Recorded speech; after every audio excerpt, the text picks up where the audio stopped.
And we're live. Content provided at the event is for general information only and not intended to provide specific advice or recommendations for any individual. Any performance reference is historical and no guarantee of future results. All indices are unmanaged and may not be invested into directly. Any economic forecast set forth during the event may not develop as predicted. There can be no guarantee that any strategy will be successful. These thoughts and opinions are those of Gimbal Financial and do not represent the views of LPL Financial. Securities offered through LPL Financial, a member of FINRA SIPC, and investment advice offered through Gimbal Financial, a registered investment advisor, and separate entity from LPL. Dang, you think after 1 week off, I was a little rusty. You did all right, not too bad. What I get for laying in a bed. It's good to have you back, Amanda. It's good to be back. Thank you. I missed you guys. I would much rather have been here than where I was last week. So you tested twice negative to COVID. 3 times. Three negative tests. So we're all good. You didn't have the COVID. You were just sick. Whoever heard of sick? Can you believe it? Can you believe that there are other illnesses besides COVID? It's a crazy thought. Crazy, crazy thought. But back to normal. Back to the webinars and the weekly updates. So good to see you guys. We're so glad to have you back. Glad to see your smiling face. Thank you. Thank you. It was fun having Deb on. I wonder what Deb's doing today.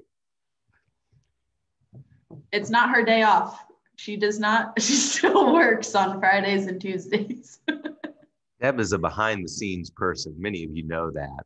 But Deb is just, she's the best behind the scenes person there is. She gets stuff done around here. She does. She's boss. Oh, wow. Sorry, Keith. Well, there is no COVID tracker today. So like I said a couple weeks ago, they're either getting delayed or there's just not the information to be delivered out there. So the last few Fridays, it's come in at like 2, whereas usually we get them in on Thursday night. So there's a chance we could get one later today, but for the time being, there is no COVID update from our trusty friends at First Trust. But I didn't see a COVID update, but I did see an update on the supply of money. Did you happen to see that? Did you guys see that?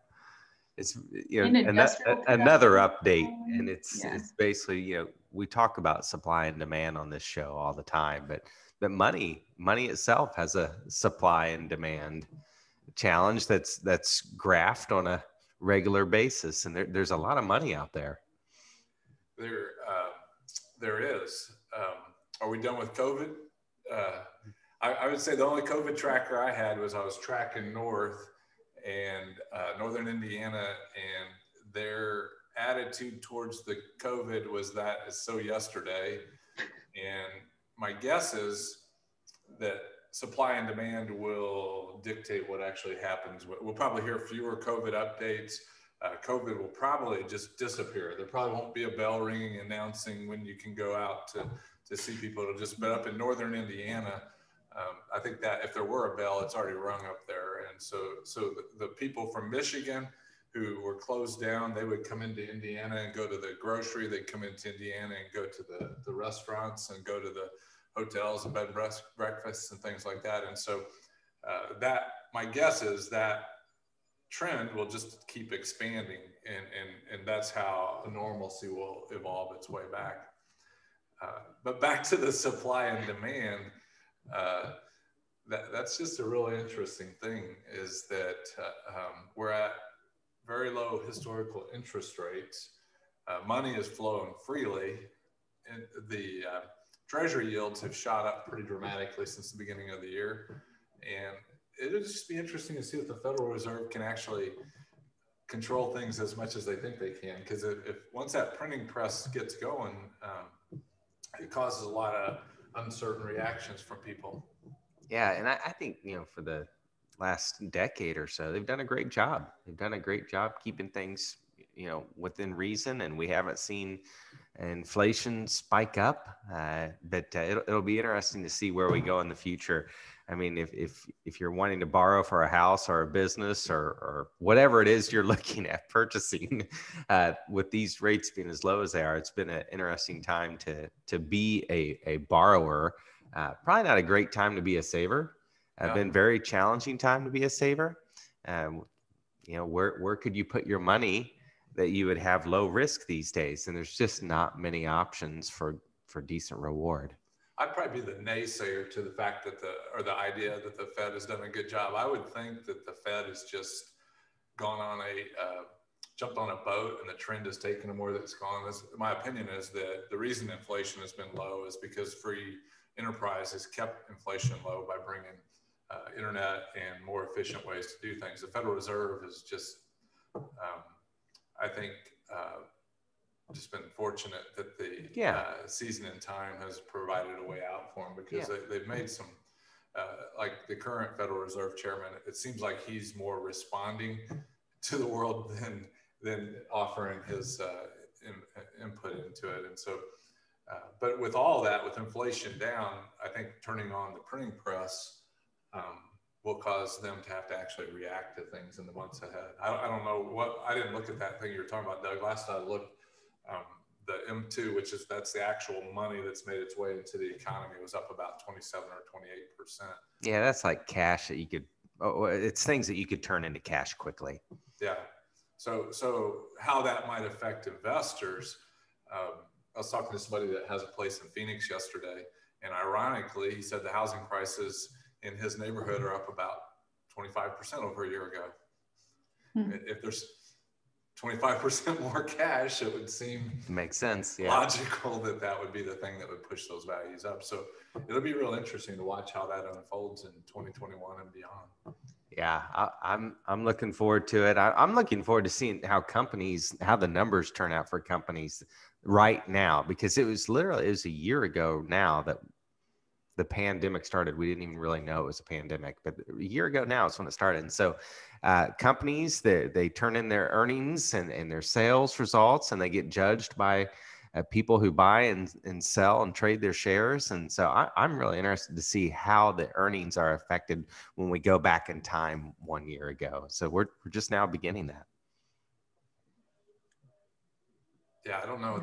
The profits of varying industries will be really intriguing to see what happened. My preference is that the more we can get the government out of things, the better businesses will do. And I'd say one of my concerns would be that the government, because they got involved and shut down the economy, they may want to put their hand into helping some of these businesses that were most harshly harmed. And historically, they haven't been helped by the government. If you watch the history of the airline industry, they just went out of business. And so hopefully those industries can do their thing without the help of the federal government, because that's the more normalizing process of a free enterprise economy. The more the government gets involved, the more it seems even a little more political. Like when they got involved in 2008, 2009, ironically, random car dealerships were pushed out of business, and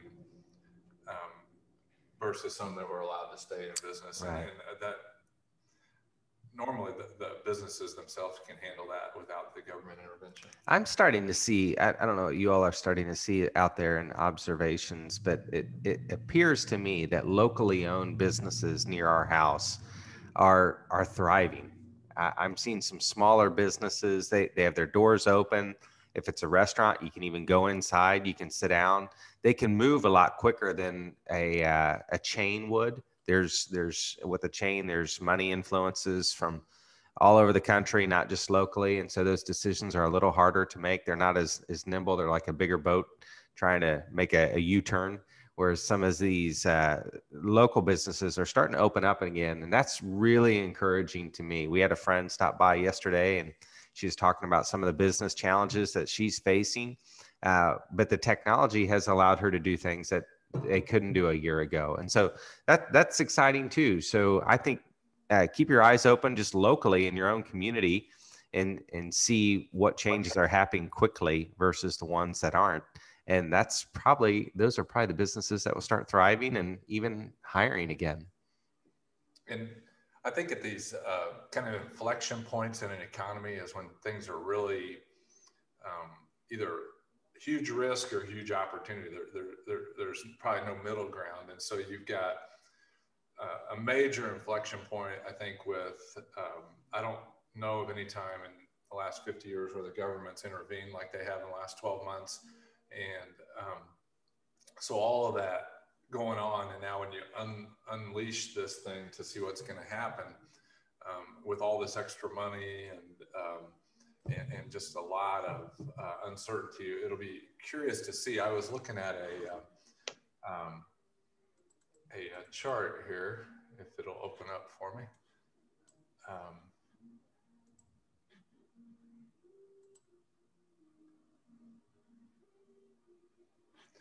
Share this with y'all. I was doing some research at some of the places where I go to pull up information about the economy and the markets. And this is from the Investors Business Daily publication. It's a newspaper that's readily available for you. You can go out and see what they have available. And this is one of their offshoots that they print these regularly in their newspaper. But I pulled up a specific one because when I was doing some research about a month and a half ago, I kept seeing these companies whose stock prices were shooting up at trajectories that just historically haven't been sustainable. And then I made a file of those companies and I called it WTH. What the heck are these? Is basically, I didn't know what they were. And so when I looked at it, they were called special purpose acquisition companies, or SPACs. I've heard people talk about it. I just didn't know what it was. They're also, if you can see up here, called blank check companies. And so there's over 350 of these. So what they do is they say, hey, you give us money and we'll go out and invest it for you and buy probably a privately owned company.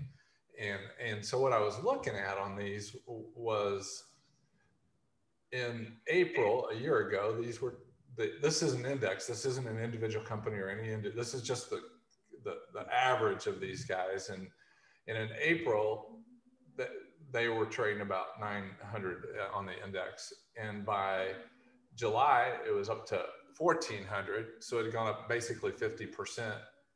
Then they dropped back down to 1,000. So that's about a 40% drop. And then they were back up 50%. And then they dropped back down to 1,000 again. That was a third drop in the value. And then they went from 1,000 to 2,100 that was in late February. And that's when I was like, this is not a sustainable kind of way to invest your money. And so it's a higher risk situation. And so I went through all 350 of them this week. And they basically on average have dropped from that 2,000 level back to, they hit 1,300. So they had a major decline. And all these are people giving money to somebody to go out and buy companies. And a lot of them haven't even bought anything. And so it's the same idea. There's a lot of money out there chasing after different asset classes. And these things have all kinds of different objectives. So I just, that whole idea of a lot of free money is where things start getting a little speculative, or not speculative, higher risk for you. Do you know how far back that the SPACs go? I looked at some back a couple of years, but okay. A lot of them, probably 50 of them started in the last 45 days. I think that's fascinating. Coming out of, we mentioned the automotive companies and the government, coming out in 2008-9 time frame. And stop sharing your screen. Stop sharing. And that was a time period when the banks were really tightening up their practices, and their balance sheets, they really started to look pretty good for the banks. The rates were really low.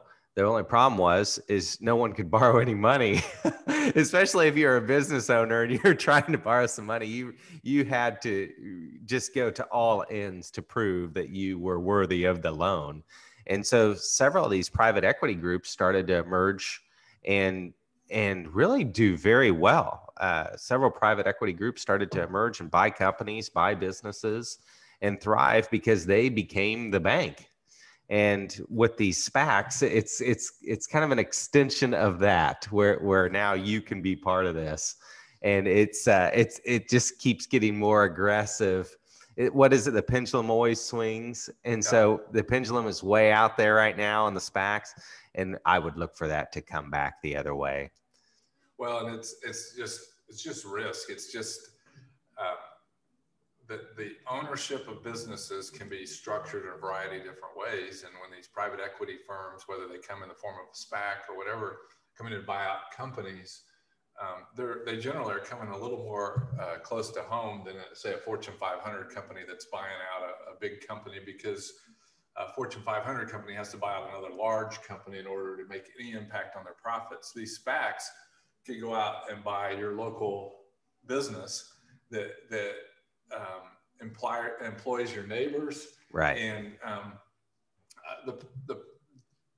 this has been going on probably as long as there's been money forever traded. But yeah. Like Jack Welch, I was never a big Jack Welch fan, but that's what he would do. He would go out and buy these big corporations, pull them into the General Electric's business, and then he would just gut the things. And so the employees became less valuable, the pension plans, everything was just brought into it. And so even though that cash can go into something like when Welch was buying, or maybe some of these private equity things, it disrupts those local companies, which is just, it's the nature of the way money flows around things. And it can really be disheartening to people. But that's why I think all of us probably need to pay attention to our personal financial situation, because things change rapidly, and sometimes they disrupt our own situation. And liquidity has a cost.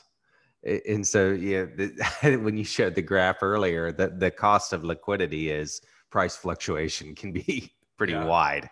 And a lot of those companies that were on that chart, the only thing in those businesses was cash. So the investors were pushing up the price of cash. That makes sense. So cash was, if you had $1 million of cash, they said, I'll pay you $1.5 million for it. And then all of a sudden, somebody said, that's a sucker bet, and they pushed it back to $1 million. And so it's a time that Doug and I were talking about this yesterday, the day before, that it's a time where financial advisors probably seem less valuable to some investors because things have shot up in value so much that it becomes easy. And our history tells us when things get a little bit easy is when it starts to get really difficult as well. And so those SPACs or blank check companies are places that you need to be very careful if you're doing this on your own. Yeah. Risk management. That's something I've been thinking through more and more and more. It seems like we started thinking through this a year ago with the markets, when some of our indicators were biased towards selling. And now you look at where the risks are in the marketplace. We've talked about indexes being extended, and it comes down to what type of profits do I need? What type of profits am I satisfied with? What type of gains works for my family? And when you know those, you can take it and you can be satisfied.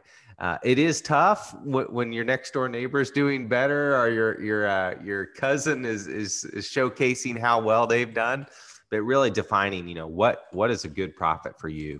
Where can I be satisfied in this market is a great question. And with the savings rates being where they are, anything pretty much north of zero, you're doing good. So. Well, let me clarify savings rates between interest rates. The savings rates are historical highs right now. The savings rate is what you as consumers are saving. It's up around 14 or 15%, which is unprecedented. The interest rate on savings accounts, I don't know what yours. Last I looked, mine was less than 0.2% or something, 0.02% maybe. But with the cool thing about those high savings rates is that, like you were talking, the local businesses are right there, and you can come out and spend that money. I think the pent-up energy when people finally feel safe to come outside again, who knows where that money is going to go flying. And that's probably where the market's betting right now. They're betting, is it going to go to these dating app companies? Is it going to go back to the car share services? Where is the money going to go?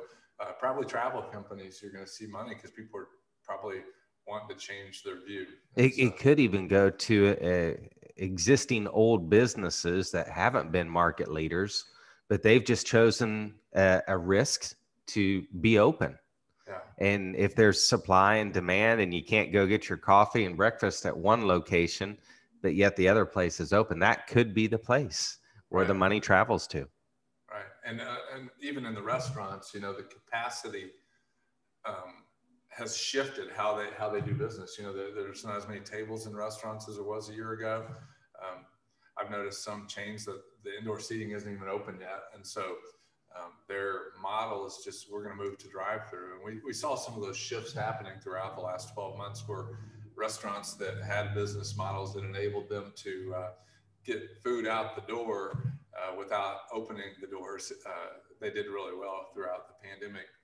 I think what'll be real interesting is to see how even the restaurant industry transitions back to an open economy. Because I know some of the complaints that I heard from other people over the last 3 or 4 months was, if you go sit down in a restaurant, your waits may be longer than usual because there's only so much capacity a kitchen can do. Right. And they're cranking it out the back door through their carry out and making their sit down customers wait longer, which maybe we can go a little European and have conversations. That's a novel idea.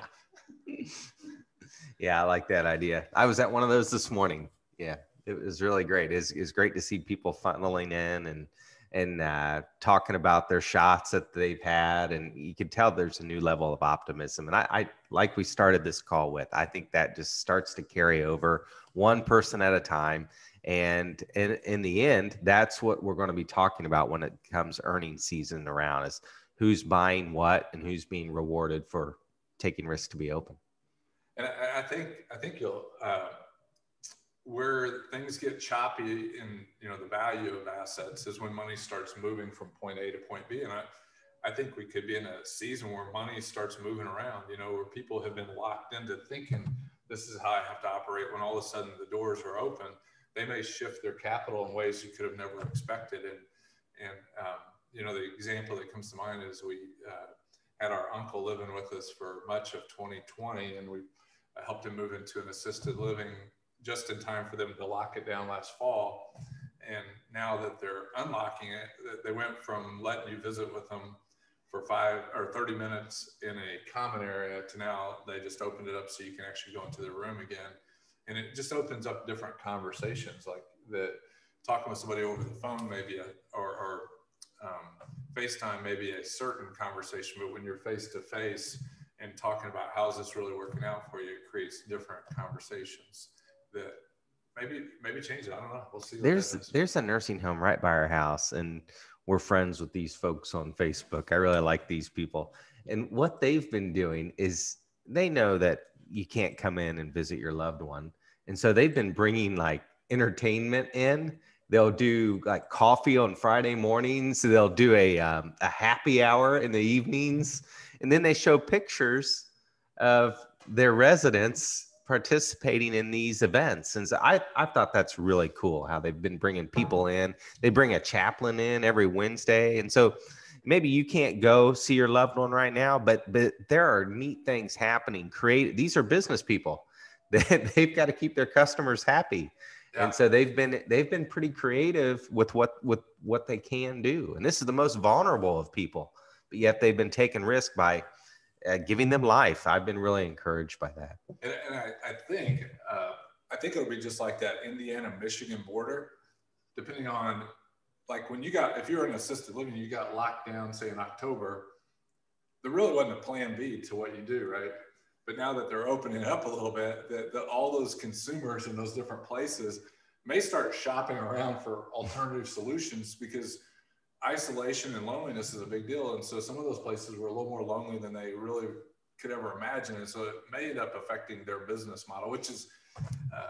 it may be better for me when I go there. Yeah, who knows what that's going to look like. So it'll be fun. I'm going to shift topics. One thing that's near and dear to my heart is the aging process and helping protect the capital for senior adults or more senior adults. And every year in our anchor, we try to post a newsletter or two articles about protecting your capital against scam artists, and you can't legislate scammers out of existence. They just come back. They're just like rodents or roaches. They just keep coming They're back. risk reward people. Yeah.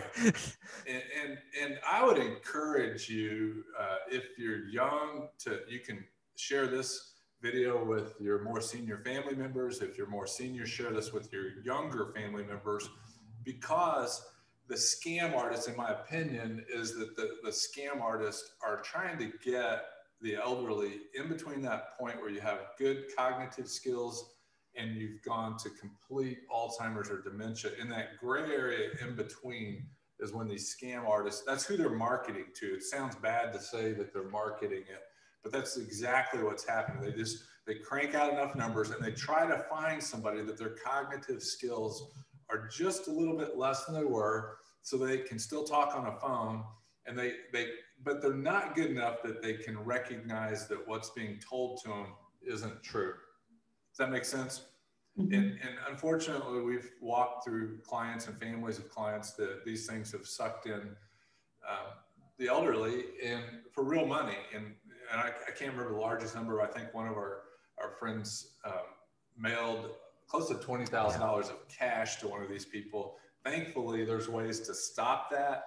And that's why I suggest you share this with both sides of a family, because the communication between the more senior and the younger family members can help protect one another. And so the scam is just as old as it can be. Is they're going to promise you something spectacular. It's either greed, or they're going to scare you. It's going to be fear.